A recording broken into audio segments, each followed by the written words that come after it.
de la province du Haut-Sénégal. Je sais que nous sommes dans une semaine qui est turbulente et qui consiste en même temps dans l'élection des bureaux définitifs de l'Assemblée nationale. Mais ce qui est sûr, c'est que nous fustigeons quelque chose pour 2 ou 3 cas rapports. Mbosso, qui est le président d'âge, il nous a publié un calendrier qui disait que hier c'était la fin du dépôt de candidature et que c'est aujourd'hui qu'on pouvait avoir une commission pour traiter les examens, pour traiter l'examen de candidature de tous les autres candidats qui ont postulé comme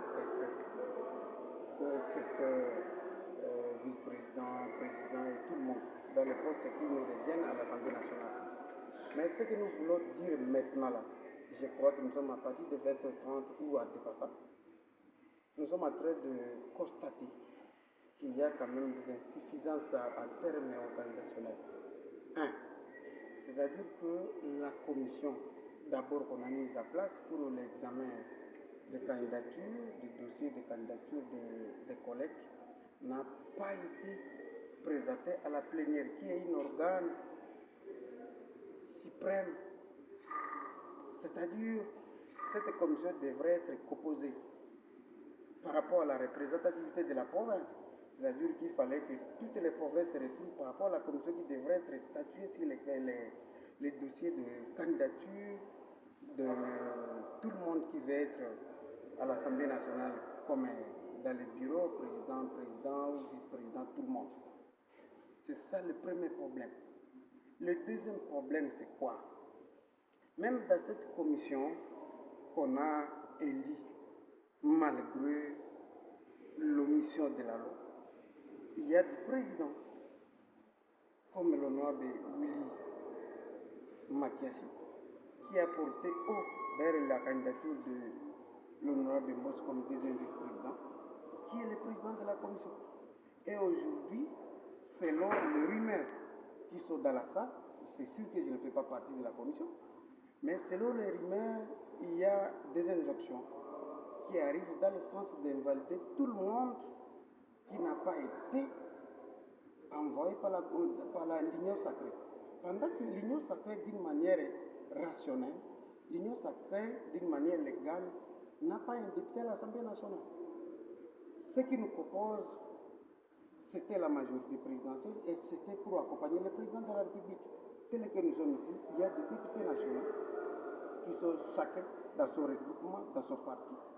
Et il fallait que ce parti-là donne une lettre de consentement ou une lettre d'investiture pour qu'on accepte là-bas. Parce que parmi les éléments que le bureau d'âge nous a montré par rapport au calendrier, il fallait la lettre de consentement du regroupement ou du parti les partis politiques. Mais maintenant, tout est fait. Mais maintenant, là, il se peut qu'il y a quelque chose. Aujourd'hui, tel que je vous l'ai dit, la commission a suspendu ses travaux parce qu'il y a des travaux qui ne doivent pas être continués. Il y a des effets néfastes pour la République. Et nous sommes en train de fustiger que le président Mbosso, comme président des bureaux d'âge, ne pouvait pas être jugé parti. Et maintenant, nous sommes inquiets parce qu'il va utiliser tout le monde pour que tout le monde sera invalidé.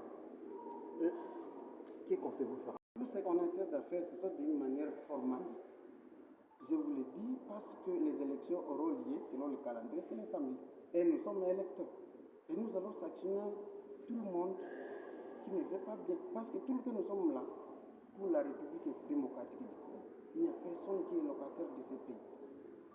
On ne peut pas. Non, le président Mbosso, parce qu'il s'agit de lui.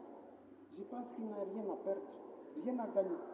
Autant de fois. Moi, d'ailleurs, quand je vous parle comme ça, je suis au nom de l'État national, mais il était déjà, je vous dis, ministre des Sports en 1987, pendant que je suis né 3 ans avant. Mais aujourd'hui, je suis encore son collègue. Il doit quand même dire que nous laisser le temps pour que la République avance. Dernière question, honorable Emmanuel. Est-ce qu'au niveau de votre regroupement, l'autorité morale... Non, ce qui est sûr, c'est que le président nous a fait quelque chose en termes d'un arbre. Je dois le dire parce que je suis un élu du peuple. le présidium n'a pas une qualité juridique. En réalité, on a toujours vu depuis 2006, quand il y a composition du gouvernement ou formation du gouvernement, on appelle les têtes, on appelle les gens qui ont conduit ou les gens qui ont encadré les regroupements ou les partis politiques pour la formation du gouvernement. Mais aujourd'hui, les présidiums, je suis en train de dire, il y a M. Kamer, il y a M. Kabouya, il y a M. Bemba et M.